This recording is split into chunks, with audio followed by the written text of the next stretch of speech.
Las Vegas, where anything goes. Enjoy it while you can. I'm about to end it all.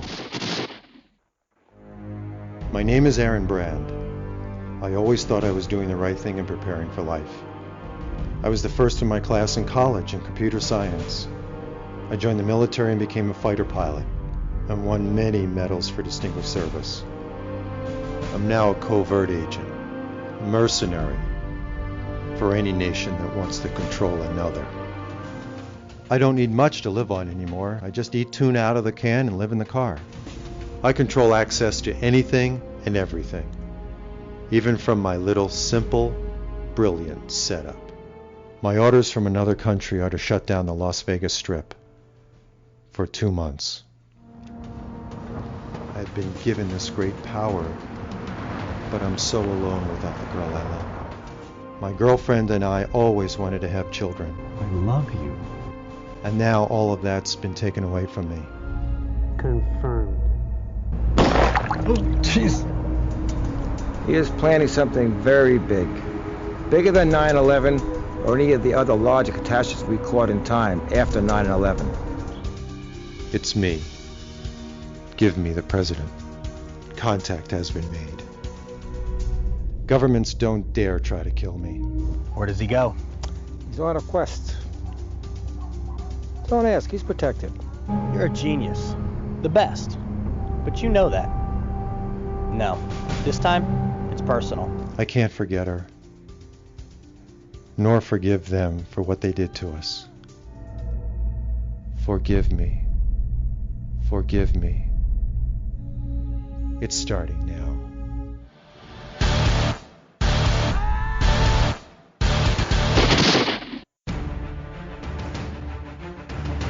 Marriage is over.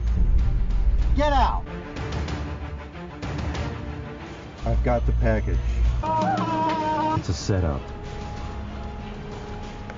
No sex. Don't ask how I found you. I know everything. It broke open. Run! Holy shit, it's him! So many questions. I'm so confused. I can't go on with this. I can't go on with this. I'm an American. I'm an American. I love this country. Of my country. You're the one. Our daughter Megan was just diagnosed with brain cancer. Oh no, I'm so sorry. An assassination. We want to kill someone.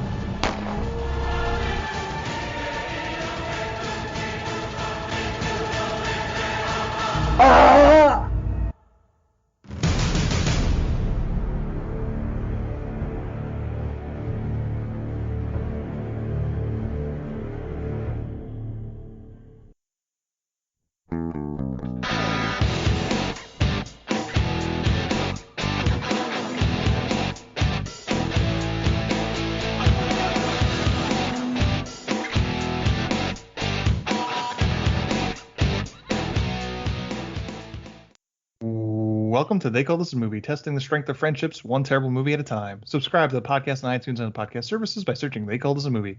We are part of the Main Damie Network. To find more from us, check out the website, themaindamie.com, or on Twitter, Facebook, and Instagram at The Main Damie. We're also now a proud member of Geek Vibes Nation. You can find them at gvnation.com. Welcome back to They Call This a Movie. This is Anthony Delvecchio, and with me as always is Dan Aquino and Mark Myers. Say hello, gentlemen. Hey, how's it going, guys? Hello. We can make a movie, right? Did this just prove that we could make a movie? Like, it doesn't need to be good, but we could make something on film for 90 minutes. Sort of. I think we could do something like that. Look, we could let our camera run for 90 minutes, and I guess this movie proves that it's a movie, too. Yeah, that was my number one takeaway from it. Like, you can just put anything on film for 90 minutes, huh? If you pay for it yourself, man, you can do That's it. true, yeah. I love one thing to point out before we, go further. I love, and I don't know if you guys noticed this, in the credits, he used like the stock credits. So when he didn't have a position filled, he just filled it with none. Yeah. Yeah, it was makeup and lighting. He didn't have a. He could have just put his name. Yeah. But I guess he didn't want to lie because there's nobody wearing makeup in this movie. But we actually have a guest this week. He is the host of Binge Movie Commentaries and the co-host of Bingecast at bingemedia.net, Pete Cetinich. What is up, man? Yeah, thanks for joining us. We actually trying to have you on for past couple weeks. Glad our schedules lined up. Unfortunately, you actually did watch The Love Guru. For no reason. Listen to the show. I felt like I was a part of the crew there. But yeah, thank you guys for having me. Appreciate it. It's awesome. Yeah, thanks for coming on. Why don't you tell us a little bit about what you do over at bingemedia.net? Yeah, so bingemedia.net, I host binge movie commentaries. I do maybe like 4 commentaries a month, and we just sit down with a couple of the other staff members over at Binge Media and just blast through a commentary, usually like an anniversary release or a sequel release or something. And then I'm now a co-host on the Bingecast, which is the flagship show, which is we answer voicemails, we do a TV recap, and we also do like what movies like we watched that week, kind of like what you guys do. So a little similar there, but happy to be here. Happy to be a part of that network because I'm kind of new over there. So very cool. Great. Yeah, good segue because since pandemic started, we've been talking about what we watched this week. So Pete, what did you watch this week? Oh, this week, a lot of TV. Besides this movie, I didn't really get too much movies done. I did one Netflix movie called Fear Street Part 1, 1994. That's Part 1 of Part 3. They're coming out, I guess last week was the first one, then 2, and then 3 in the following weeks. It's kind of like a slasher film, almost a little bit of a nod to Scream and Halloween with their own little take on it, but I definitely recommend that. That was like a pretty great time, a little throwback with a twist. And then TV, I got Loki, which I think you guys are watching that, right, as well? Loki. Yeah. 2 of us are, at least. Okay. And then doing Physical, that's an Apple Plus show about, I think it's in the 80s, about a fitness instructor who's Rose Byrne? Yeah, Rose Byrne. It's a very interesting show. It's not the cleanest of shows as far as like story goes, but it's still an interesting story happening with her, and I'm curious to see where it goes from there. It's only like a 25-minute episode each. And then Kevin can... You guys swear? You guys say the F word on the show? Plenty. Okay. Let it go. Kevin Can Fuck Himself, which is an AMC show where it's like half sitcom and half drama, where when the wife is in the room with the husband, or anytime they show the husband, it's sitcom 4 with the laugh track and bright lighting. And then every time he's not on screen, it's like shot really dark and a drama. And it's just about her relationship with her husband, that it's not really going so great. But it's a very cool gimmick. I don't want to call it that because they do it very, very smart. And I'm kind of digging that. Cool. Yeah. I've been meaning to check that one out. Yeah, it's pretty good. Yeah, so Pete, did you have any experience with the R.L. Stein books before Fear Street, the movie? No, not at all. I mean, I saw the Jack Black Goosebump movie, but that was zero R.L. Stein going into that. Yeah. Okay. Yeah, I was just wondering. You're the first person I heard watch, and I just wanted to see if it was anywhere close to what the books were. But yeah, I know it's rated R, if that helps. Yeah, so probably not as close to the books. I'll spoil it. I did watch that too. It's got a pretty great kill in that movie towards the end. Pretty graphic, more graphic than I was expecting. You gonna stick around for part 2? Yeah, I enjoyed it enough. I thought it was interesting. It was fun. I'm curious to see where they go because they're gonna backtrack the years. Yeah, they're going to like 1970. How are we gonna go back? We're trying to solve what happened here, and now we're going backwards. So yeah, I don't know. I'm interested. I'm intrigued. Yeah. Dan, what about you? What have you watched this week?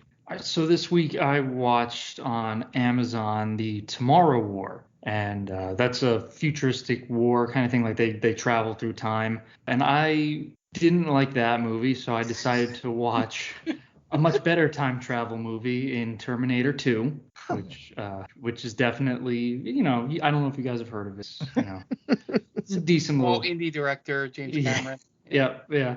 And then I kind of went on a time travel kick, because then after that I watched the first J.J. Abrams Star Wars movie on Netflix, and that has some time travel in it. I kind of liked that movie. And I don't like J.J. Abrams, but that movie still kind of stands up for me. Okay. But then each installment gets worse and worse, I think. Mm-hmm. And you know what? I honestly didn't mind the lens flares. I wasn't really paying attention to them this time around. I think maybe it's because I watched the Tomorrow War. I was like, you know what? This is just so much better than that.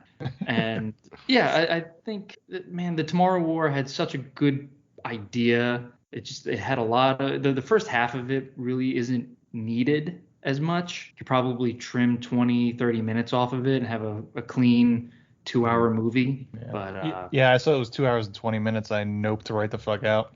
yeah. Well, my wife wants us to review it, and like I'm Mhm. kind of stuck now because that movie really doesn't lend itself to being an episode. Yeah. Let And her it's write the my- notes for that movie. Right, that's my wife, and it's like I have to put up with her. Yeah. So it's like if I don't do it, I'm in the doghouse. So I don't know.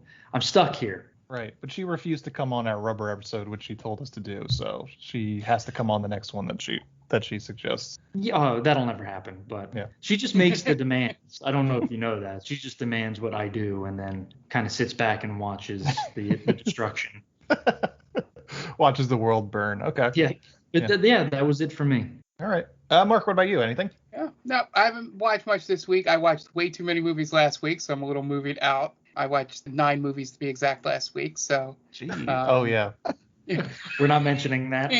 I'll skip it for this episode. But yeah, besides Loki, not doing much in terms of this and watching this fantastic piece of cinema that we watched for this.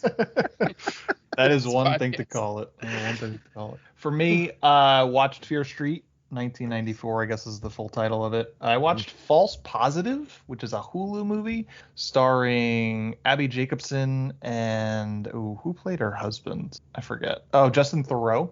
It's sort of from A24. It's sort of a Rosemary's Baby sort of story.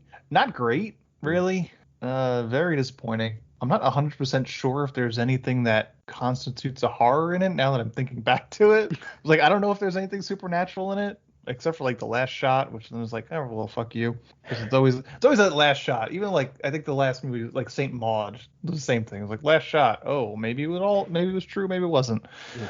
But I mean, it was 90 minutes, so it's like, that, wasted a night of watching something. So that wasn't terrible, but it was disappointing. Besides those two, still watching Letterkenny, still the dumbest show, but also funny. And I actually started watching an even just as dumb show because they just released it today, the second season of I Think You Should Leave, which I'm like an episode or two into that. Also dumb as fuck, but it just cracks me up every time. There's one sketch here where the guy's talking about a reality show that he has on some random channel that they're trying to get rid of because it's not a real reality show about. They just film people falling out of their coffins at funerals. And I was crying because they just You kept love showing that show. Oh my god, the show just has my number. I don't even know why. I can't even recommend it to anybody because it's so fucking stupid. But just that show just has my number, man. But I was like at 8:30 this evening, I was just crying on my couch because that sketch. The other sketches haven't been as good, but that one just happened. The only one I remember from that show is the car when they're what is it, the group session when they're talking about what makes a good car. Yeah. And they're just like really humiliating the guy asking the questions. Yeah. It's the old man saying The it, old right? man. Yeah. It makes no sense. But it's so out of left field that it's kind of, you have no choice but to laugh at it. Yeah. Yeah. Like I said, I can't really, I've recommended it to you guys, but I'm not going to force you to watch it because it's so stupid. But that's about it. That's all I watched. I'm pretty sure that's all I watched. So we're going to take a quick break and listen to some ads so we can pay those bills, and we'll be right back. And welcome back. Now it's time to get into this week's movie. And this week was my pick. And I guess I chose violence in a way. We've gone 139 episodes without fully discussing a Neil Breen movie. And I wanted to do that. And we had a guest on, so I wanted to make it special. And and I wanted to go with his first one. for a couple of reasons. One, because I hope there are many other episodes in our future where we discuss Neil Breen movies. And two, I was first introduced to Neil Breen through the YouTube channel Red Letter Media. They did a Best of the Worst episode they talked about Double Down. But it unfortunately has as a guest star on that show Max Landis. So he's the helicopter dad's son. Yes, the helicopter dad's son. He's insufferable in the episode, and he's an insufferable human being in general. So that episode's kind of ruined. So I wanted to do our own episode on Double Down from 2005. So Pete, we're gonna start with you. Oh. Where are you coming from with Double Down? Oh my God. I've never heard of this guy before, but I when you told me this movie, I was like, I looked it up. I'm like, what is this cover art of this post? Like, it's not even a post. It's like his headshot with just some text over it. It's horrendous. But wanted to give it a shot, and I started it, and then it has that super low budget. And the fact that it's 2005 blows me away. Like, this looks like a 80s movie. It's terrible, like the quality of this thing. And it does fall into that category or that folder of like The Room and like real bad like filmmakers that are really trying to hone their craft or like think that they're filmmakers. So this falls in there. And I gotta say that I like this better than The Room as far as like a rewatch, because I was laughing from beginning to end in this movie. Like, I want to watch. I only did one watch of this. I just want to keep rewatching this and see what else this guy has coming up. Not coming up, but like the ones after this. It was so funny. Not supposed to be, but it was hysterical. I was crying. Oh my God, it's amazing. I'm so glad you brought this to my attention. So thank you. But as far as the film goes, it's complete garbage. Oh. Dan, what about you? Echoing Pete's sentiment there. Absolute horseshit of a movie. But God damn it, if I was laughing so hard, and it's been a long time since I've laughed at a movie that hard. And like Pete said, he is legitimately trying. He's not poking fun at himself. This movie was supposed to be a serious, I guess, espionage thriller, and it fails on so many levels of just acting, filmography, just plot. Oh God, it leaves more questions than answers. And my question to you guys is, who the fuck is he talking to in this movie? Like, in those scenes, he's talking about how biological warfare is way worse than nuclear warfare. And it seems like he's addressing a crowd of people. Yep. Who is he talking to? Is he talking to us, the audience? There's a moment at the end where he foils his own plot to destroy Las Vegas and then thinks he's some sort of hero, where he says, I hope this proves my loyalty to my country. To nobody. He's just talking into the void is basically what most of these people do in this movie, because he couldn't hire extras to create a crowd scene, so people are just shouting, reading their lines just off screen to whoever will listen. And one more thing.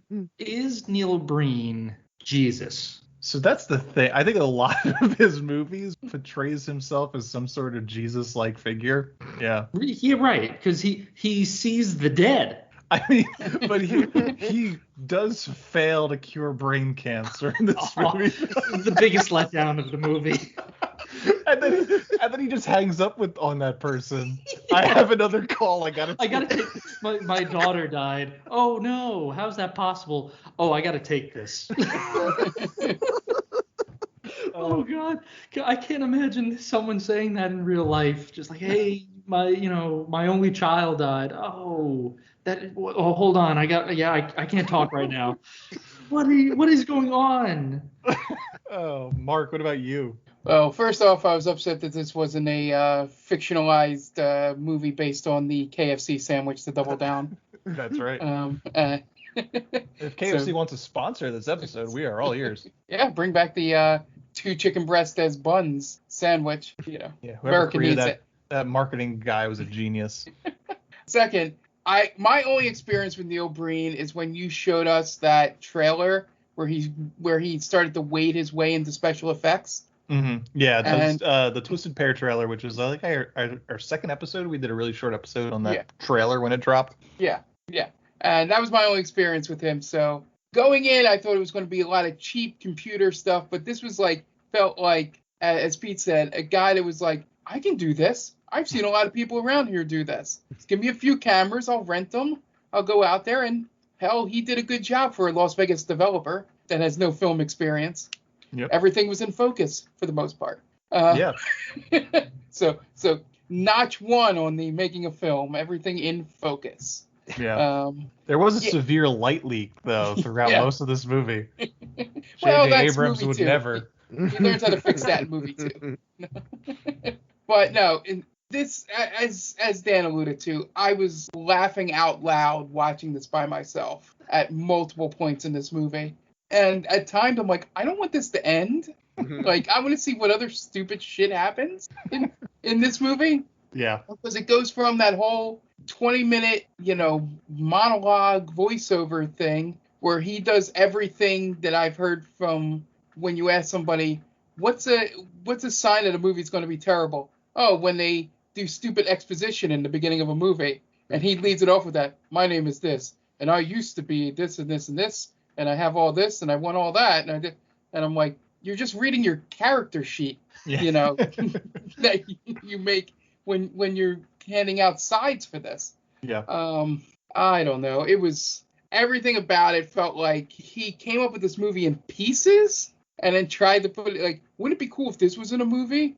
What if I had a car that could just disappear because of satellites? That'd be a pretty cool scene to film. Why not if that satellite thing also kills people instantly when they get close to the car? I want to know what that guy was doing in the desert. Looking for Neil Breen, obviously. He was looking to kill him. I guess. He was a terrorist. But you can't kill him. And governments wouldn't dare kill him. And one other thing we'll get to. I like the sheer balls on this guy to hire It's an funny actor. you mentioned that.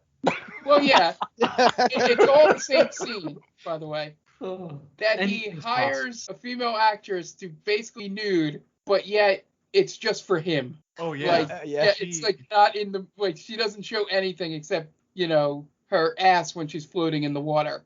But there's like no reason for her to be completely nude in that pool except for Neil Breen. I've never seen an actress more uncomfortable with a scene in my entire life. And they're supposed to be at some kind of like hotel resort that doesn't even matter if she gets shot, and it's that stock footage is completely gone after that. I keep thinking, like, I keep trying to, like, what I want to ask you guys, like, what's your favorite part of the movie? And the more we talk about it, the more I just like, that's my favorite part. Wait, that's my favorite part. Yeah. And it's like you have the scene where, like Mark said, he has an invisible radar that kills people, but then his wife or his girlfriend is murdered at a resort, and he has that anguishing, cry. And then we see his ball sack. Yeah. And then there's the part, I think it's one of my favorite parts for sure, when he's having that existential crisis and he runs through the desert just screaming like a madman.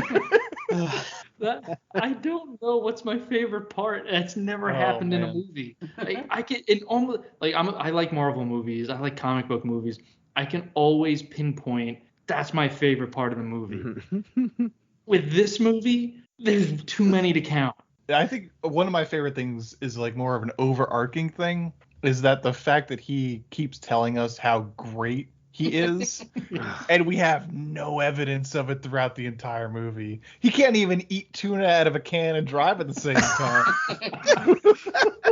He's like a drunk guy at a bar that's just like, I did this, I did that, I can do this, I can do that, I'm the best, and you're just like, shut up, dude, get away from me. And then that guy also can't eat tuna in a moving vehicle. You see him go on one mission and he botches it completely by killing the wrong person. Oh, that's right. This is the things he's wrote down as him, the actor that is the greatest spy ever. He can't even pick up the right groom at the wedding chapel. Why does he come up with this elaborate backstory if he's gonna murder them? Right? I don't know what. Oh man, that's what my favorite part is that he says that he's the best at everything, and we have no proof. He gets a woman killed that was either a CIA agent or a prostitute. I think she was an agent because she says the CIA just lost a great agent. Right, but before that, he's like, "Oh, I'm gonna pay you $100, but it's just for a setup. It's no sex." So she's going through. She's deep immersed into this prostitute background. She's like, "I'm seeing this through." Yeah, it's become real life. It's merged. Her life and the job have just merged now. And my favorite part of the wedding scene is the shot of him injecting the strawberries. Or when he pulls out that giant bottle of champagne. It's like cartoonishly huge. Where did he get it? He might as well be like twisting his mustache. You guys want some champagne? Yeah, it's oh god, there's so many good parts. There are the guy with the fake, the totally fake mustache. Oh my god, and I love the agent's reactions when he pulls off. God, it's him. It's him. Who is he? This foolproof disguise almost tricked us. But who is he? So he gets contracted to kill somebody towards the beginning of the movie. We know no details. Know a name. We don't know a name. I'm assuming it's that guy. I guess. Neil Breen lets us in on no information throughout this movie. He doesn't let us. Go ahead. Also, in the beginning, he says he's a millionaire, right? Because all these things that he does for the government. But then he gives it all away to children, people that are in like hurricanes and stuff like that, or like real bad areas. And it's like, he shouldn't even brought up the fact that he is a millionaire, because he's just like living out of his car like a homeless guy with tuna cans everywhere.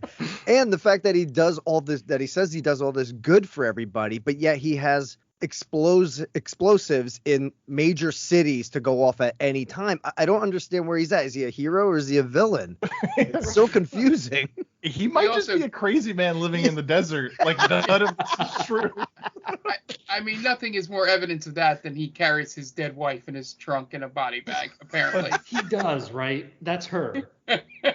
I don't know what's real and what's not. He might just be having visions of that, because that's what every time he goes to sleep, he has visions of her. He's a dreams and nightmares filled night every time he goes to sleep. So I'm assuming every time we see her, that's his dream.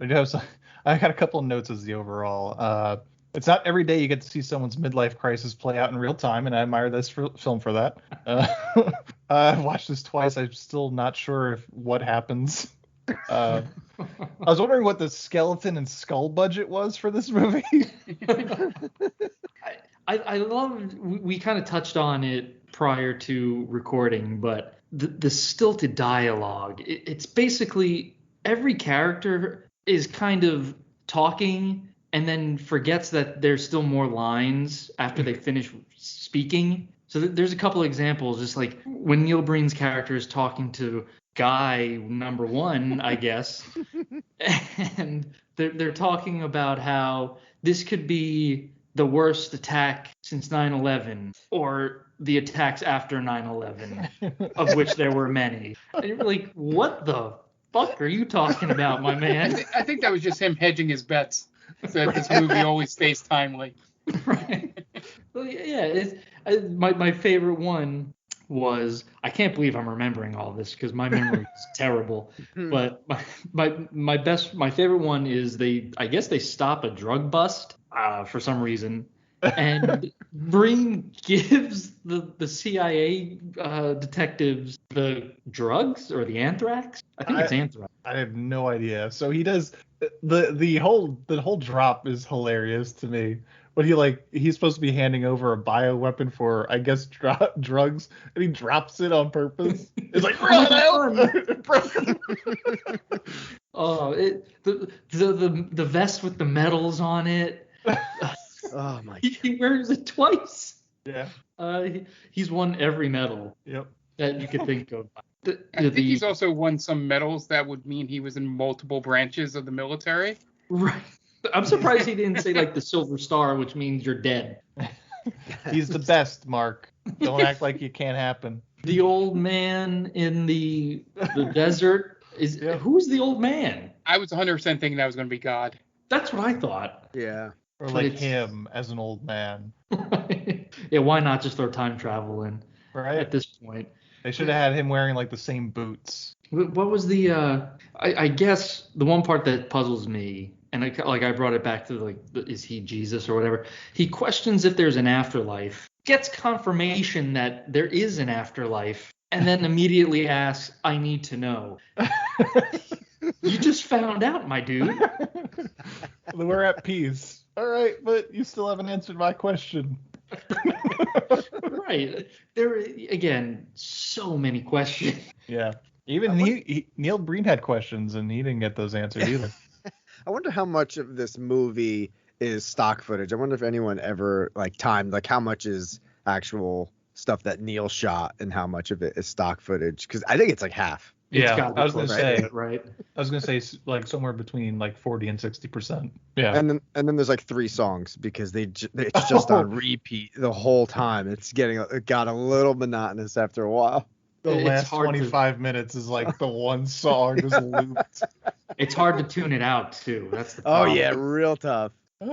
It's a mess. It's just a complete mess. And again, I think you have this movie definitely had that, as Pete alluded to in the beginning. It circles around, right? It's complete shit, but then it circles around to being so bad that it's good. Yep. Because you want to watch it again. This is something where I could easily see midnight screenings of The Room. Absolutely. Or Troll 2. And I would 100% see this with a group of people. Yeah, absolutely. What would be the equivalent of throwing the football in this movie? Oh man. Putting on rubber gloves. Tuna cans. Tuna cans. Latex gloves and medals. The medals for sure is one of those. Yeah. Medals on a jean vest. Yeah. Sleeveless jean vest. Yeah. But at least he gives props to the troops. He loves our troops. Loves them. But he talks them too. He says they can't handle modern warfare. So it's like a backhanded compliment. This movie has everything. Yeah. I'm just so glad that those kids showed up at multiple shooting locations, because I was afraid he just filmed random kids in a playground for that one scene. Yeah. That scared me when you messaged me. Oh God, what am I walking into here? So Double Down from 2005 is directed by Neil Breen, and this was his first film, and he's got 5 total, and follows us up with I Am Here, ... Now, Fateful Findings, Pass Through, Twisted Pair. He was originally an architect and real estate agent in the Las Vegas area, and all his films are independently produced and funded. And if you guys didn't realize, he's got no formal filmmaking education. So this tough to tell. It stars Neil Breen, Laura Hale, Mike Brady, Robert DeFrancesco, Bonnie Carmel, George Kerr, Maynard Mailer, and Rose Mailer. Has an IMDb score of 4.5 and no Rotten Tomatoes score, and no budget or box office information. This movie's wild. I didn't think it was going to be as incomprehensible as it wound up being, but I'm glad it was. Yeah, this was definitely, you chose violence, but I enjoyed it. It was a good type of violence. It's a good violence, yeah. Like a Tarantino style violence. Like fun for the whole family. Right. Just real quick, you guys noticed that none of the computers worked, right? Oh, yeah. Yeah. I almost thought that as he was a real estate agent, those are probably like props for setting a house, you know? Mm-hmm. And how the fake furniture. Right. I thought those were like fake laptops. Yeah, they're so clearly, one of them is clearly not on, and it's always in the shot.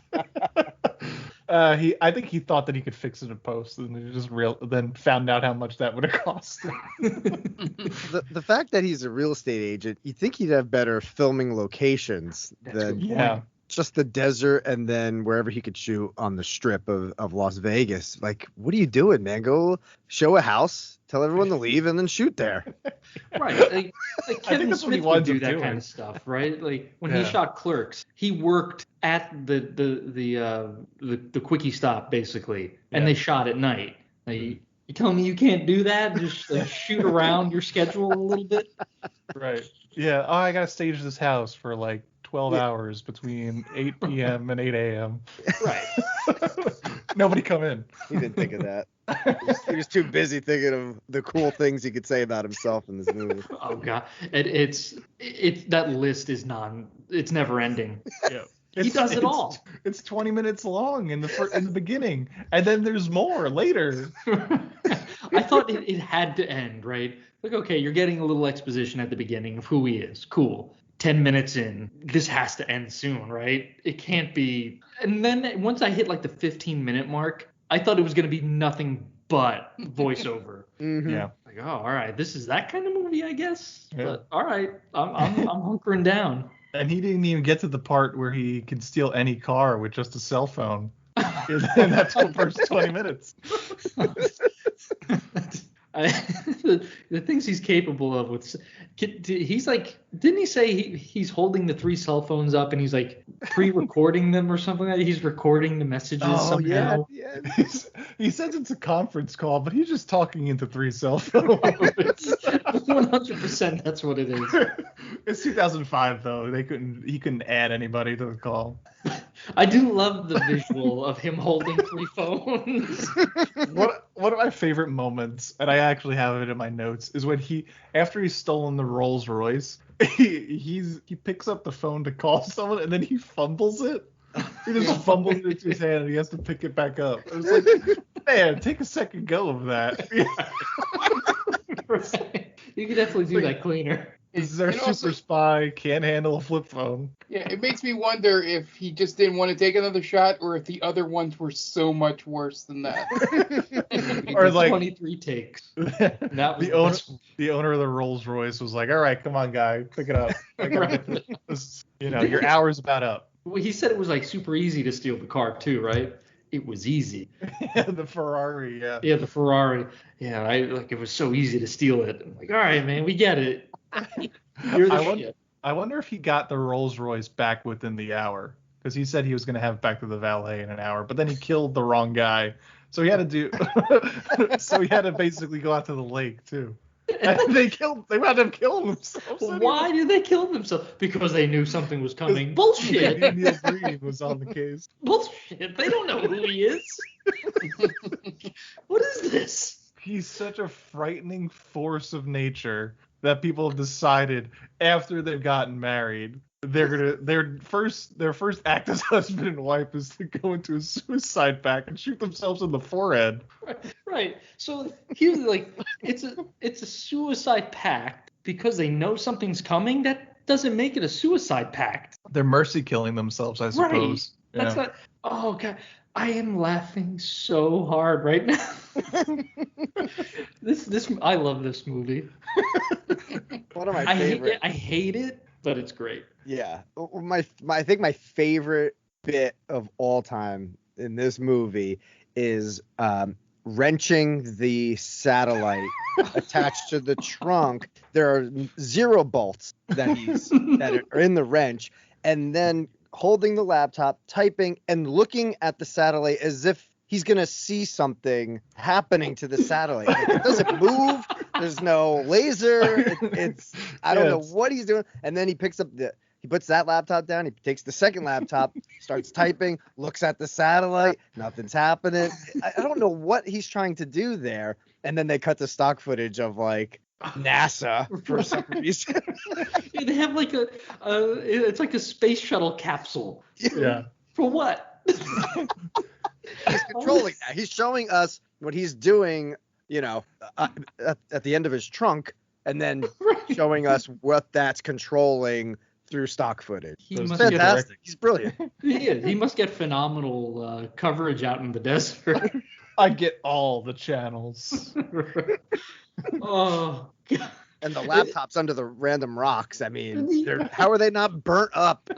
It's Nevada desert. And they're so easy to spot. It's like it's the first thing my eye goes to in the scene. And the first one was inside a trash bag under a rock in the Nevada desert. Right. Oh my God. God, I can't wait to watch this. This movie, it's just like whatever popped into Neil Breen's mind is what he wrote on the page. Yeah. And then I could do this, and then I do this. It is a frightening mind to get a peek inside too. Yeah, it's basically a kid think, like I'm a super spy. I could do this. I can have sex with whoever I want. I kill whoever I want. I can control the world, and that's Neil Breen pretty much. Yeah. You guys want to get into this nonsensical plot? Sure. Good luck. Do it. Go ahead. Yeah, definitely.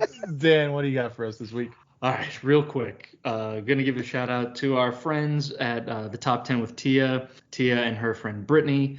They have a weekly podcast where they run down top 10 lists. So go give them a listen. They're on Geek Vibes Nation. You could follow Tia on Twitter at TC_Stark. She's also the head writer for Geek Vibes Nation. So go give her a follow. Go check out her articles. She's awesome. Okay, great. And we are going to take a quick break, and you guys are going to listen to some ads, and we'll be right back.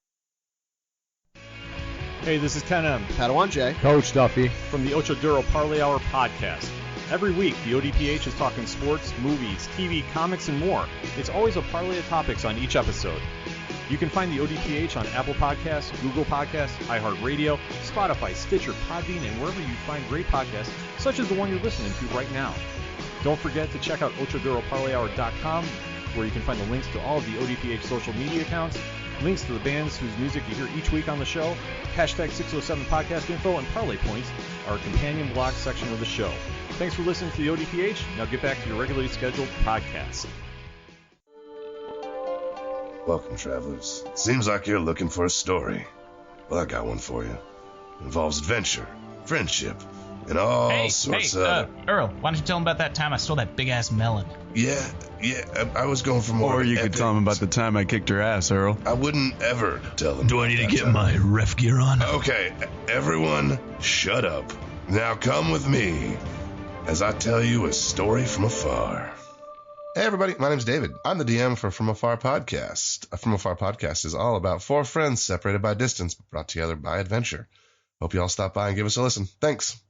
And welcome back. Now time to get into the plot for Double Down, and we're going to try our damnedest. We open on some stock footage of clouds as the credits roll. It's appropriate as 60% of this film is stock footage. We then cut to the Nevada desert, and a middle-aged man in a black tank top, Aaron Brand, played by Neil Breen, talks in VO as he talks about how great he is at international espionage, as we watch a middle-aged man in a black tank top gingerly navigate rock formations.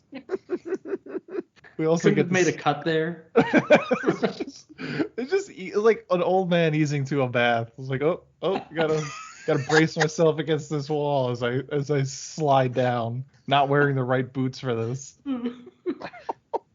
We also get to see his super secret high-tech setup of several laptops that don't turn on, flip phones, and a handgun that may or may not contain any actual ammunition. It's both simple and brilliant, as he puts it. Aaron also mentions that the government assassinated his girlfriend, and he can control every computer or satellite in the world. And he's also single-handedly helping to rebuild New Orleans after Katrina, thanks to covert government contracts that he's done. So there's a moment, I know they specify later, where I thought he was going to keep it very vague about who the government is and what country it was from. It's weird that Pete, I think, did you mention this, or Ant? Is he the good guy? Right, because I think it was right, Pete. You were saying. Yeah, I didn't know because he gives money to charities and cities that have been destroyed, and he emphasizes Katrina. But then he says that he's got explosives in major cities or something like that. Right. Right, and he's working for like terrorist governments. Mm-hmm. It's very odd. I think he's chaotic neutral. Big time, right? Yeah. So he's essentially like, I love my country, but I also love money. So I'm just going to kind of go where they take me. Yeah. Or he's saying, I love my country. I'll help anybody with the money that I get. But if you mess with me, and my girlfriend, I have explosives in major cities, so don't mess with me. Or, I could do good, pick your poison. Right. He's like the Joker. Yeah. Is this a Joker prequel? Maybe. It's an origin story for Joe. The Joker. He poisons a pond. You know what? If you dye his hair green, you're halfway there. I don't know if he knows how anthrax really works. You just don't slap it on someone's forearm as you walk by. Oops. Contact. He did do one research, because immediately when he said it, I was like, all right, I got to Google this to see if this is correct. That the anthrax in the air is the most deadly form of anthrax. Apparently it is. Really? He says like that guy will be dead instantaneoely. It'll take 5 minutes. So he used one of his 3 laptops to look up anthrax on Wikipedia. Yeah. That was the information he found. So not instantaneously. Yeah, because that, and also the airborne thing might also take 2 weeks. Oh, is what it said. Right. So you have time. Aaron also mentions that the government assassinated his girlfriend. He can control every computer or satellite in the world. He mentions that his next contract is to shut down the grid of Las Vegas for 2 months. And he also kills white-collar criminals and disposes of them in the desert. And he also has operations with high-tech implants that make him a killing machine. I forgot about that. Oh my god. That means nothing to the plot. No, not at all. Also, he eats tuna straight from the can, even when he drives, which almost makes him crash. The tuna thing is just such an odd little detail he's decided to go with. It definitely lends credence to the fact that he's definitely a crazy old man just living in the desert. He's dealing with mercury poisoning from overeating tuna. And just sitting in the sun. I also, with the killing of white-collar criminals, there's that scene where the hand started to move and come up, and then I'm like, did he not kill somebody? Is that going to be like a plot point later? But then it fell dead. Yeah. And I'm like, what was the whole point? Yeah. It's not a very good killer of white-collar criminals if they're like almost alive when he buries them. And you could see them visibly, right? You'd think that he'd want to dispose of the bodies in a more efficient way. But no, you could see the guy's hand. Yep. It's probably not far from his car, too. He's right hanging out right there. He just has an entire cemetery, and his car is just constantly there. Just like, this is where I bring my dead people. But the government won't dare to kill him, so what does it matter? Oh, so people are trying to kill him, apparently. Yeah, because as my next note says, governments don't dare to kill him because he's planted bombs all over major cities that will go off if he doesn't continue to type in a code every few days. I missed that. Yeah, me too. I thought it was just basically that also kind of brings up a problem. Like, what if he just, accidentally dies? Yeah, or what if he just, miscounts the days? Like, I'm pretty sure I did it Monday. Didn't I do it Monday? Monday? I'm sure it's fine. That's a burden. Friday comes and You're right. That is a burden, right? It's like, God, he really screwed himself there. Now he has to think, like, oh shit, did I wake up in time to do it?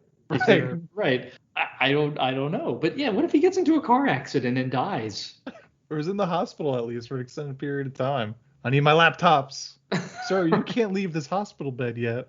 Well, there are no bombs, and it's like the bunker or the hatch in Lost with the 108 minutes you have to type in the code, but you're just not sure if it's really doing anything. So maybe he's just stuck in that predicament. He's just like basically hoping they don't call his bluff kind of thing.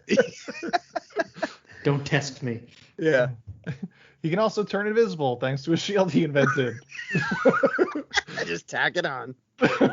And he throws shade at our troops. I don't think I mentioned this on air or it was in the pre-show, but I love the cut back and forth between the car being in the shot and the car not being in the shot as proof that he hid it from people. Right. I wish that would have come into play later in the movie because that's pretty cool. Yeah. But nothing he does comes back to play in this movie. And then there's a mysterious kid in the desert and a shady exchange of vials of liquids and along shots of the Hoover Dam. Breen then goes to a lake to test his bioweapon and kills a whole bunch of fish. And there's a bag, which they might have actually killed those fish for the movie. I don't know. I'm assuming they just like bought fish. Like dead fish and just threw it in. Right? Threw it in this natural reservoir that people's drinking water. Like real life. That's the tuna he ate. Yeah. Well, I'll just take these. Save these for later. He cans his own tuna. He's the only person he can trust is himself. That's a good point. Then there's a bag in the desert that moves around like someone's in it, and we don't know what it is yet. And then we get some shots of I thought it was him boning someone. Right? It was like writhing around like a sex chamber. Yeah, I thought that too. Yeah, I was like, guys, is he fucking the corpse? I didn't go that dark, but I thought maybe it was like a flashback to how he and his wife would just like randomly do it in the desert. Yeah. No, it's just like much more disturbing. It's just her corpse. Yep. Just trying to get out. Yeah, that's it. This guy has problems. Then we get some shots of Aaron and his girlfriend when they were kids on the playground. And him and her are having a picnic in the desert together as adults. They supposedly met when they were 7, despite the fact that the actress hired to play his girlfriend is at least a decade and a half younger than Neil Breen himself. And then someone in a suit shows up to Aaron's simple and brilliant setup looking for him. As Aaron taps away on the keyboards of several laptops that aren't on, he's supposedly sending corrections to coordinates for satellites, I think. Something like that. Right. He's very vague with it. Yeah, well, it's one of those things where like he doesn't quite know enough about things he's talking about, so he's keeping it vague, so it still lands. It's kind of like when E.L. James wrote 50 Shades of Grey, and then Grey is just in business. He does business stuff and takes meetings, but she doesn't know what the fuck she's talking about. Right, like no clue what business is. Yeah, I had a meeting today. I did a business today. I did a business today, yeah. I did a business. And then he mentions that he sees his dead girlfriend every night. Then a flashback to the time he proposed to his girlfriend in a pool, featuring a topless, very uncomfortable actress forced to touch a very naked Neil Breen, and then she gets assassinated.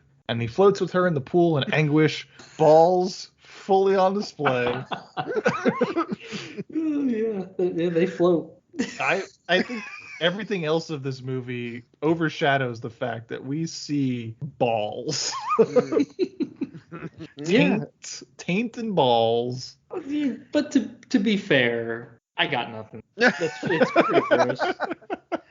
I just don't understand the choice of him like laying next to her and float. Like, right. It's very odd. Like, is he trying to just like explain how he wants to be with her no matter what, or what? He should have killed himself then at that point. Right, but then all those cities die, I guess. Oh, he can't kill himself now. He's in this vicious cycle of needing to be alive now. So now he's set up this whole thing. So now, like, all right, so the government can't kill him, so the government kills the girlfriend? Right, and he did nothing. Too. Right. Like, why wouldn't, like, don't you think that would extend to his loved ones? Like, hey, you kill anyone that I love or me, I will destroy these major metropolitan cities, right? Maybe that's the reason. Maybe he programmed these major metropolitan cities to blow up after they killed his girlfriend. He's like, oh, I need a failsafe for this now. Yeah. And why didn't the girlfriend notice the red dot clearly on his face? That's a fair point. Like, what's that dot right on your forehead, Neil? I thought there was going to be a line of dialogue there because they showed it 3 times. Yes. I'm like, what? She's got to say something. Right. But if they were aimed at him first, why didn't they just take that shot? Right. Yeah, I don't know. I wonder if he wonders, like, this is what James Bond goes through. Probably. I mean, he makes no attempt to try and save her or get her to a hospital. He doesn't even seem that upset that she's dead at first. He's just going to act forlornly with the lotus flowers, make sure they're all nice and bloody, and then float face down. Hoping that he's going to be able to drown himself. I don't know. Yeah, I don't know. It's very. He has that moment where she gets shot and he's like, no, and he kind of does that like, ugh. Oh, I'm so sad. And like that's the woman you love. Yeah. I feel so bad for that actress. Yeah.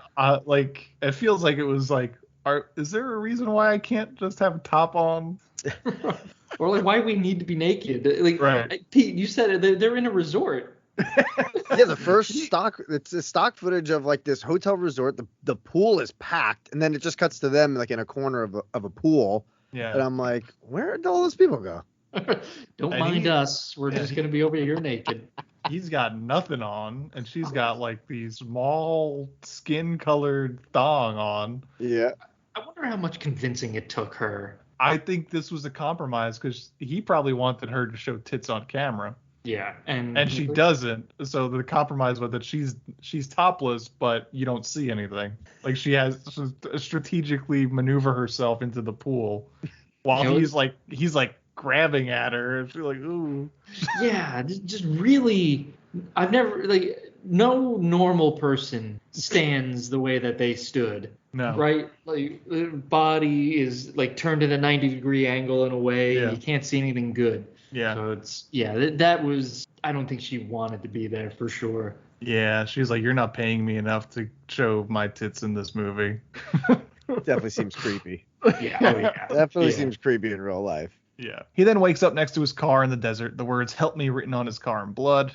After changing his clothes, his license plates, and his identity, I suppose, he heads to the Las Vegas Strip. And he goes to the Luxor, meets with a contact about a target that poses as a threat to the country and the world. Then Aaron goes on this long diatribe about how nuclear weapons aren't the true threat. It's biochemical weapons and how air warfare is no match for guerrilla warfare. It would have been nice to find out what his contact wanted from him in the scene rather than this diatribe, but what can you do? I don't know who he's talking to. Right? It seems like he's addressing maybe like a group of school kids or something. I don't know.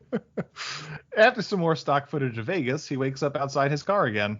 Then he calls someone and says he's got the person's directions, then clarifies the GPS directions. Real quick, first of all, I commend you on these notes. I wouldn't be able to put this together. But they show him in the car having these nightmares, sleeping in the backseat, topless. But then he wakes up fully clothed outside of his car every morning.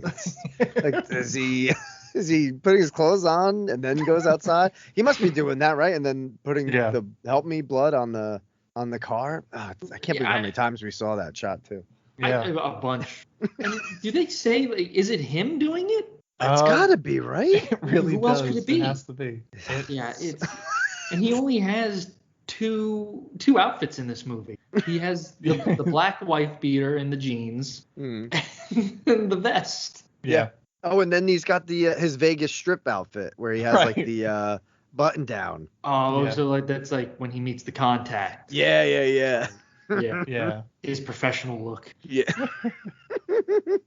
Then he sees an old man. Then he at first mistakes for a terrorist. And then slowly climbs up a rock formation again to get away from the old man. And the old man tries to get up and walk up, but then trips and smacks his head on the rocks. As he bleeds out, he gives Breen a mystical-looking rock. And Breen buries him in the rocks, and he gingerly climbs up the rocks once again. Does anyone have any idea what that rock, like in real life, was? It looked like fool's gold, kind of. It's the rock he gives him, the one that he has in his hand when he's curing brain cancer. Is that a rock? Well, when he's trying to cure brain cancer. Sorry. It's the same rock? It's the same rock, yeah. Okay, for some reason I thought it was a ball of twin foil. Oh, me too. I mean, I'm not saying what his production design was, but it might have been. It was totally foil. It could be both. And then he's like very casual with this mystical looking rock later. He throws it in the back of his trunk and almost loses it in his tuna cans. Oh, that is a hysterical scene. He goes one by one. And we're watching it in real time go through each can. Oh yeah, everything is done in real time in this movie. We don't cut anything short for the sake of the audience. It's like, no, you got to see everything, every single beat. Yeah, the running up the desert hills and rocks is real time, and he must have thought he was Jason Bourne, James Bond, Mission Impossible 2, Tom Cruise hanging from the mountain. Like, make sure you get me, run up these 10-foot rocks because it is gonna look glorious. And you nailed it with gingerly. It is horrendous. He's not cool doing it. He's not look cool at all. No, how old is he? He's got to be in his 50s right at this point, right? I think he was born in 1958, so in 2005 he would have been just about 50. Yeah, he looks every bit. 47. My God, he looks terrible. That is rough. Yeah, I mean, he looks very Vegas 47. Yeah, the bad haircut goes a long way into making him look 60. Yeah, it's not. He doesn't look good. Nothing about him screams like smartest man, best agent at all. Nothing. Yeah. He wakes up again next to his car, once again with blood on his car, then starts screaming, "Where are you?" at no one in particular. And he sees his parents at the lake and gets his jeans wet in the process. He asks them what is after death, and they say they're at peace and walk away. Then he cuts to, he then has dinner at his friend's house, and he asks his friends if he saw his dead parents at the lake. Yeah. I forgot about that. Oh my God. And then he changes the subject. Oh, never mind. And he's talking to the kid about like covert work. Yeah. He talks about how being a spy is different than what people think, and then orders his friend's daughter to refill his glass of water. That's half full. Yeah. I wonder if I'm pretty sure if you're in like the CIA or some secret organization, the key is secret. Yeah. Right? You're not supposed to go telling your niece. I feel like you're not supposed to, like, people aren't supposed to know that you're in the CIA at all, I feel. Right. It's supposed to, again, it's secret. No one's supposed to know what you're doing or where you're going to be. Totally destroys the point. Yeah. Yeah. I think the closest I've ever come is one of the dads that was coaching when I coached Little League was like, they started making jokes about him being in the FBI, and I was like, oh yeah, bullshit, yeah, you're in the FBI. And he just turns around, flashes his badge, and puts it away. And that's the last we spoke of it. Yeah. It's like, it wouldn't be like a carry-on conversation, right? As Neil Breen is having in this dinner scene. He's dying to tell everybody, I feel. Yeah. He wants to tell him how he's the best, too, and everything. Did you know I can control every computer in the world? Okay, can I go get you some water now? Governments don't dare to kill me. Sure, this is about Napster. So the girl then asks her grandmother's permission to get the water, which she does. And when she's out of the room, Aaron's friend tells him that his daughter was just diagnosed with brain cancer. And his reaction is priceless. He's like, no. Oh no, I'm so sorry. The delivery of this diagnosis is very much Walker, Texas Ranger, Haley Joel Osment, AIDS moment. I thought of The Room when... The Room. I definitely have breast cancer. Okay. Well, the test came back, and I have the breast cancer. Yeah. Hey guys, Walker says I have AIDS. I gotta tell you, as someone who has had a family member who had cancer, it's a little bit more dire than that. Right. Yeah.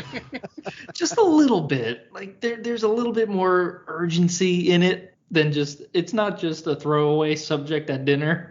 Yeah. I thought they nailed it. I had it all wrong. You mean it's not like that? Yeah, This movie is setting unrealistic expectations. Maybe it's me. Like maybe it is that way. It's like, oh hey Dan, listen, before you go, I got cancer, but drive safe. I'll see you tomorrow. Oh shit! It seems like that guy's he's just trying to blurt it out before she comes back from the kitchen too. Oh, by the way, she has cancer. And then she's like, just comes right in. What do I have? Nothing, sweetheart. Hold on, let me get my tinfoil ball out real quick. Oh man. And then he touches her head like Joel Osteen. I was like, he has the balls to do this.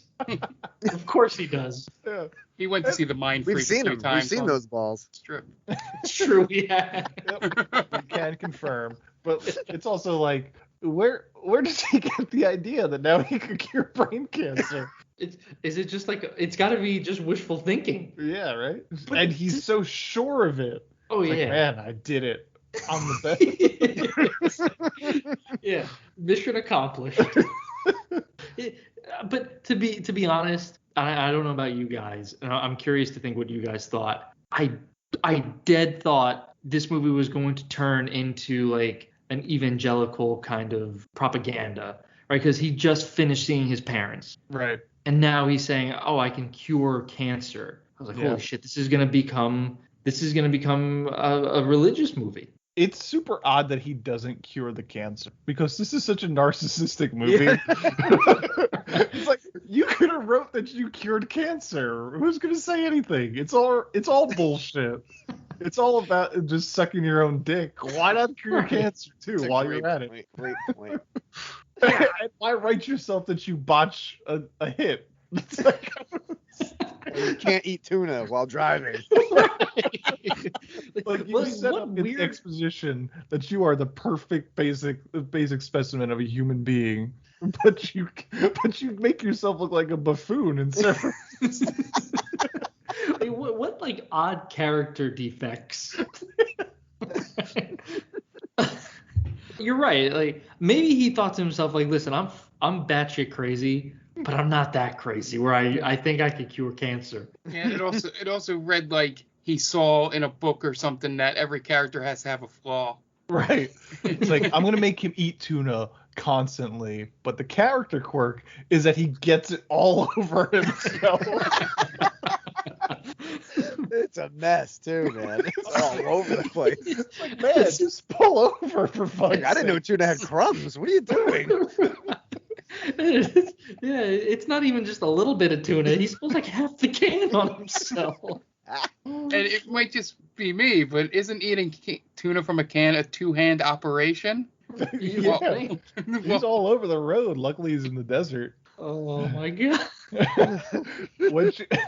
When she comes back, he palms the mysterious stone in one hand and then puts his hand on her head, and he's pretty sure he just cured her brain cancer, which he then tells his dead wife. He then gives some orders over the phone to some people, and then dreams of his girlfriend again, and then calls the president directly for some reason. Then a careless handoff of anthrax occurs in an airport parking lot, and then more stock footage of Las Vegas. And then he meets with a couple of suits in a grocery store parking lot. And he's talking about how busy he is because of all the worldwide action. Yeah, and this might be one of my favorite combination of things that go on in one scene.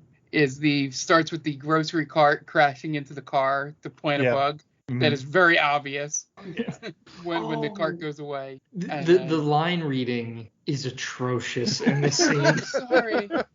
No damage. Go ahead. The one CIA guy is like, tell me about your quest. Come on, just tell me about your quest. Quest. Who says that? Like, not even like Bethesda games talk that way. Just come on, tell me about your quest. Like, that's what I feel like you're like, if you're in a video game and you're supposed to select a line of dialogue that furthers the conversation, and he just refuses to do it, and the character's like, yeah, you have to tell me about the quest. It's not going any further until you do this. A woman accidentally bangs into his car with her shopping cart, which is just a ruse to plant a tracker on his car. Two guys in suits that they borrowed from their dads give him an assassination job, while a woman records them from her car and she gets assassinated by someone. And no one reacts to the gunshot. No. and the deaths in this movie, the reaction time is so way off. Yeah. She gets shot in the head. You hear the bang, and then she goes down like a full 2 seconds after being shot. It's not quite as bad as the guy near the train, but it's still pretty bad. He's the worst. He gets shot in the head. There's nothing. There's no squib or anything. Yeah. And his reaction is just way off. I don't even know why this woman is in this movie. Like, who shoots her? Who's she working for?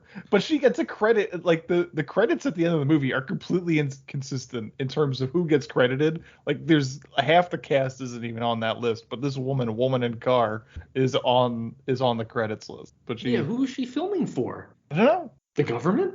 Maybe. Maybe. Why not? Or another government? Neil Breen? I don't know. Oh. That was his His second dead unit wife? director. Yeah. Yeah, just more questions than answers in this movie. Yes. Bree notices the tracker and manages to scrape it off. Then he goes to a restaurant and pays the valet to take a Rolls Royce off the parking lot and leaves with it. And he goes to a wedding chapel and waits. He fumbles with the phone as if there wasn't a better take and forgets to dial too, basically. And then goes ahead and injects some strawberries with a poison. He pulls up to the front of the chapel and greets two couples that just got married and tells one of them to get in the car. The wife immediately gets in the car and then immediately regrets getting married. So Breen offers them both champagne and then puts strawberries in the drink and then gives it to them. And the groom immediately says he doesn't feel well and passes out. And he picks up the groom and puts him in the trunk. And the bride comes to and he tells her that they themselves got married and had sex out by the fountains. not quite sure why he needed to tell her that.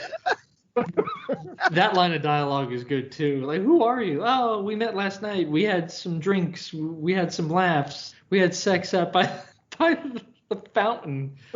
What fountain? Vegas, baby. Right. Like, why did you have to put that piece of dialogue in there? You could just say like, yeah, we met last night. We gambled. We had some drinks. We had some fun. The end.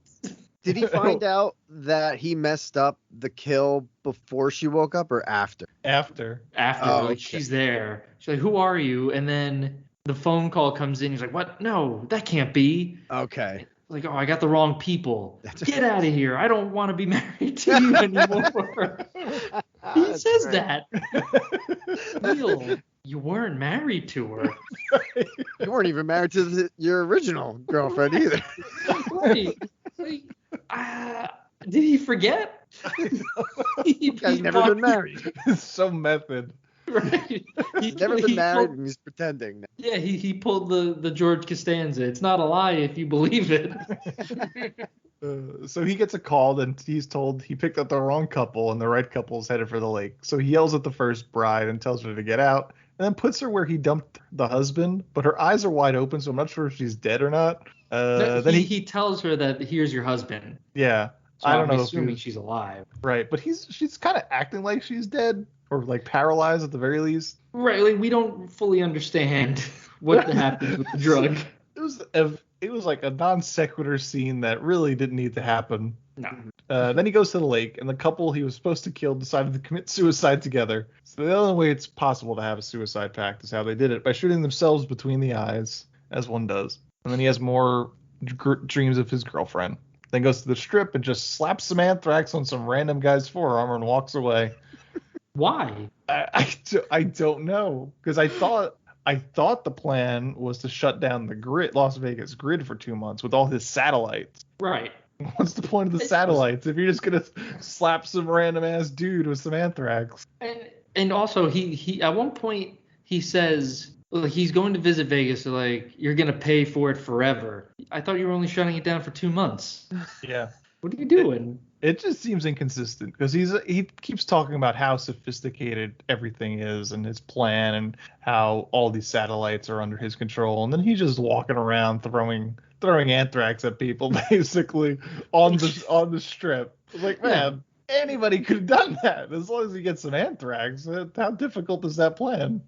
Again, just the more we talk about it, the more evidence piles up that he's the Joker. Like, he has no like real plan other than just to cause chaos, essentially. Right.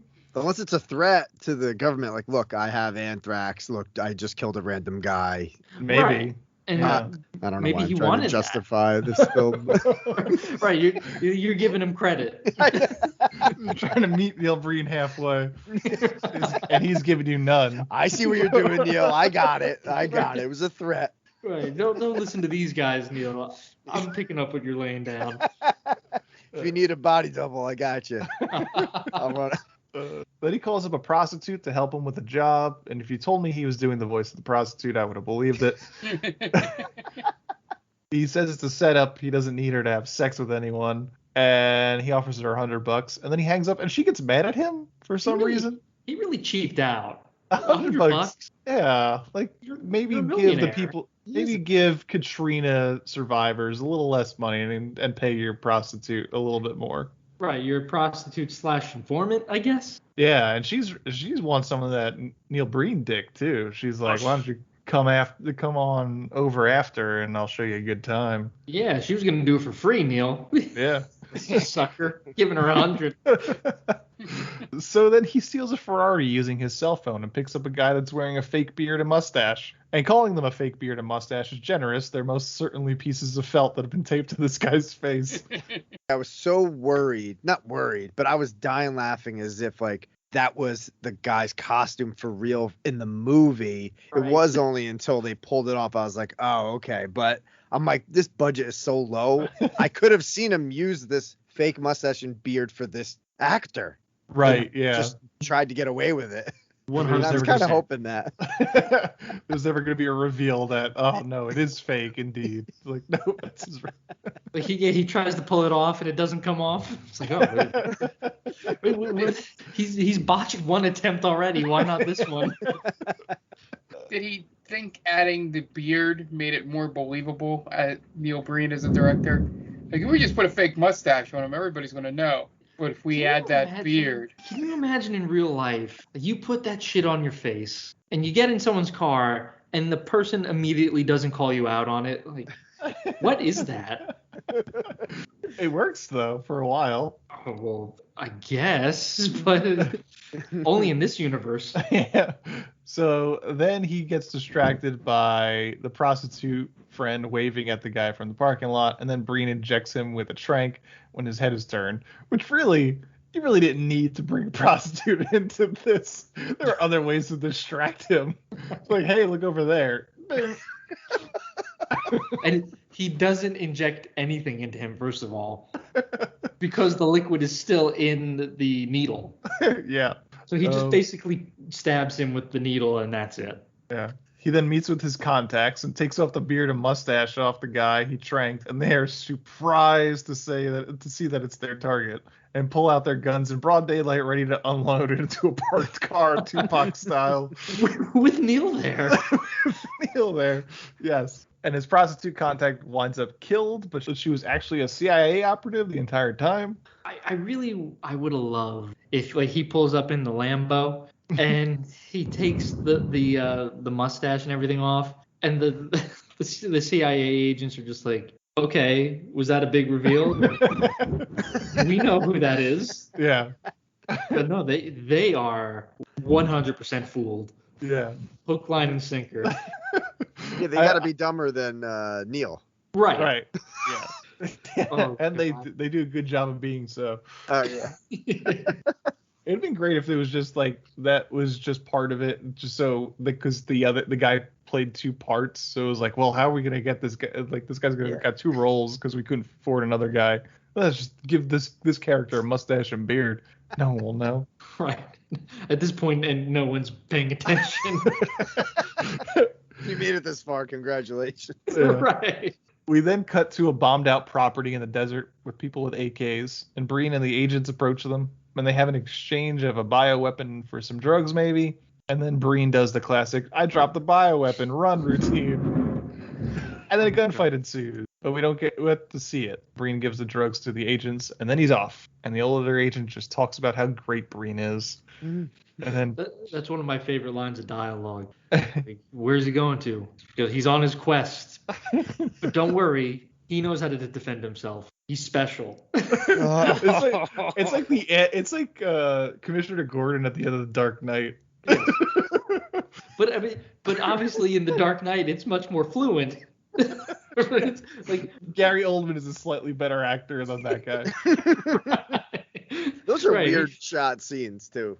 Oh yeah. The blue sky, it's just shot up. They're never in the same shot together. They don't. Their eye line is way off. Yeah. It's very bizarre. They're staring straight at the cue cards. Yeah. That's why like I'm asking, who's he talking to? Yeah.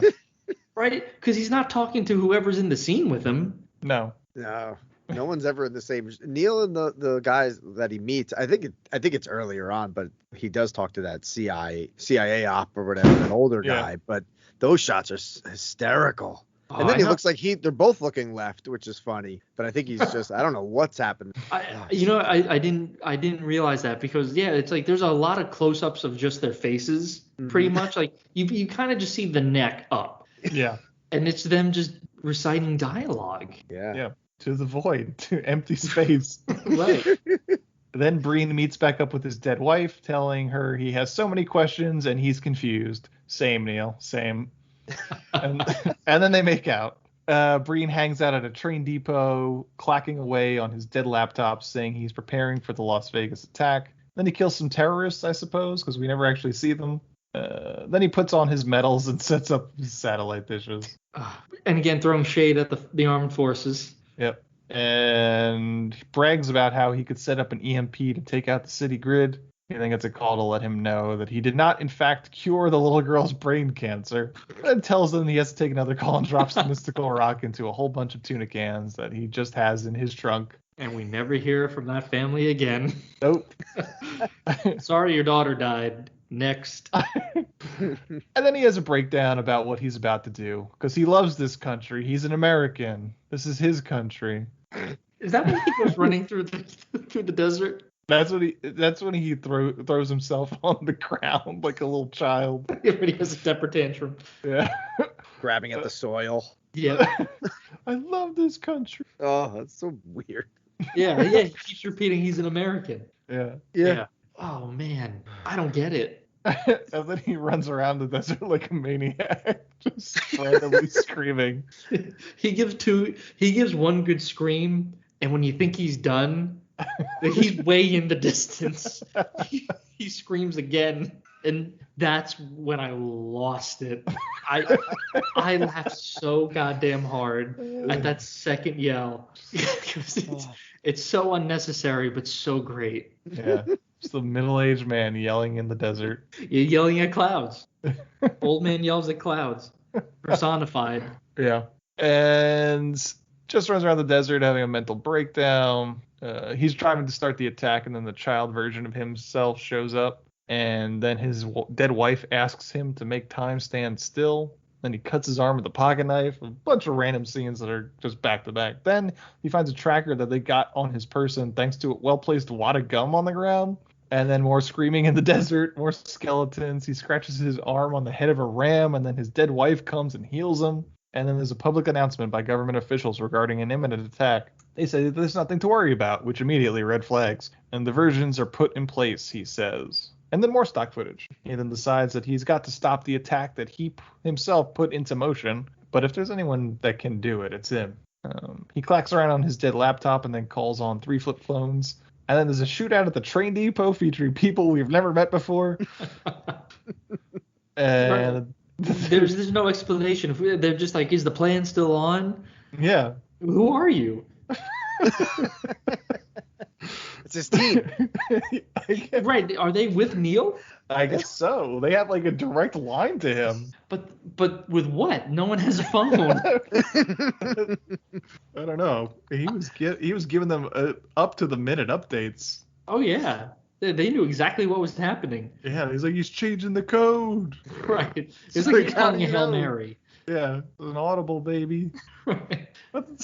I don't know who's on whose side in that scene. But wait, that can't be because the CIA agents show up and kill those guys, right? For like the split second do you see them, but yes. Then what is going on there? That whole scene is fucked up. You don't get an establishment of that the CIA agents are there. You kind of see them in the background. It's like, oh, there's that old guy. And there's that little kid-looking dude. Yeah. I love this movie. It's such a mess. Oh, man. Yeah, the geography of this film, he'll drive there, and then he's there, and then like nothing makes sense of where he's going or where he's been or any of that. Nothing. Yeah, no establishing shots. Yeah, you just gotta go with it. Be like, oh, we're here now. We're in a casino. Oh wait, we're at NASA. Wait, we're in the desert. We're at a resort. What's that? Where are we? How do we get here? If you can't keep up with Neil Breen, that's on you. Yeah, exactly. So the Vegas hotels are evacuated, I suppose, thanks to Breen, who was the one who created the attack in the first place. And the government officials read their lines into some sort of void. And he also talks to the Void, saying that this proves his loyalty to his country. And then he has to sift through all the tuna cans in the trunk of his car to find his mystical rock, which I'm not sure what he winds up using the mystical rock for at the end. And he gingerly makes his way up the rock formation again, the way you'd expect a 50-something-year-old man would do. And the more visions of his dead girlfriend, himself as a boy. He destroys his laptops. And then he drives out of the desert, his dead girlfriend maybe in the back. And that's the end of Double Down. It culminates into just a crazy fever dream of scenes that don't wind up doing anything in terms of resolving any plot points or anything. But it was a trip, man.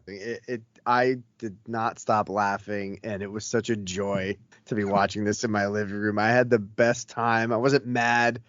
I was mad a little bit with the filmmaking process. A little like, what are you doing, dude? Come on, you can do better than that. But I still had an amazing, laughable time. This thing is brilliant. I was actually nervous that Pete was going to like really not like us.